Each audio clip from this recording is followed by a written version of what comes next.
பைரவி அப்புறமும் சிவா போக விடாது எந்த அளவுக்கு தடுக்கணுமோ அந்த அளவுக்கு ஸ்னேகா தடுத்துமே அவங்களால முடியல. அதுக்கப்புறமா ஃபீல் பண்ணிக்கிட்டு இருக்காங்க. ஒன்று என்ன ஸ்னேகா உன்னை நம்பி தானே நான் இது பண்ணேன்றாங்க, நான் என்ன பண்ணிட்டான்ட்டு எல்லாத்தையும் மீறி சிவா போயிட்டான்றாங்க. பெரியம்மா கூப்பிட்டாங்கன்ற ஒரு காரணத்துக்காக அவன் வந்துட்டான்றாங்க. அவன் சரியான பெரியம்மா ஒரு இதுன்னு தெரியும் இல்லைன்றாங்க. நான் எவ்வளோ சொல்லியிருக்கேன், இப்போ தானி பிரிச்சு கோக்குற விழாவே நடந்து போச்சு, இப்போ என்ன பண்ணுறதுன்றாங்க. எல்லாமே போச்சு, அவ்வளோதான், எனக்கு சிவா கிடைக்க மாட்டானா? சிவா என்ன ஆண்டி அவங்க பெரியம்மா என்ன சொன்னாலே அதுபடியே கேட்டுக்கிட்டு இருக்கான்றாங்க.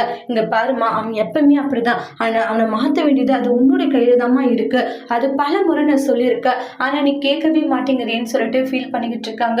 நான் என்ன ஆண்டி பண்ணிட்டோம், என்னால இப்போ ஒண்ணுமே பண்ண முடியலன்னு சொல்லிட்டு ரொம்பவே ஃபீல் பண்ணிக்கிட்டு இருக்காங்க. சரி ஸ்னேகா, நீ வருத்தப்படாது சரியான்றாங்க. கண்டிப்பா சிவா உன்னை புரிஞ்சுப்பா, சீக்கிரமாவே சிவா உன்னை கல்யாணம் பண்ணிப்பா. அந்த சிந்துவை இந்த வாழ்க்கை விட்டே துரத்தணுன்றாங்க.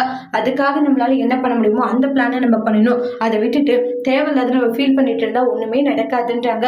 சரிங்க ஆண்டி, ஃபர்ஸ்ட் அதை ஏதாச்சும் பண்ணி ஆகணும்ன்றாங்க. ஏன்னா அந்த சிந்துவால தான் என்னுடைய லைஃபே போயிடுச்சுன்றாங்க.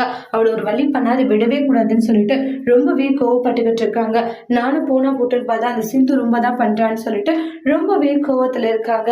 அதுக்கப்புறமா இந்த இடத்துல சிந்து தாலி பிரிச்சு கோக்குற விழா நடந்து முடிஞ்சதுமே ரொம்பவே சந்தோஷப்படுறாங்க. அப்பா எப்படியோ தாலி பிரிச்சு கோக்குற விழா நல்லபடியா முடிச்சு சந்தோஷமா இருக்காங்க. அதோட இந்த பிரமவை முடிச்சிருக்காங்க. தேங்க்யூ.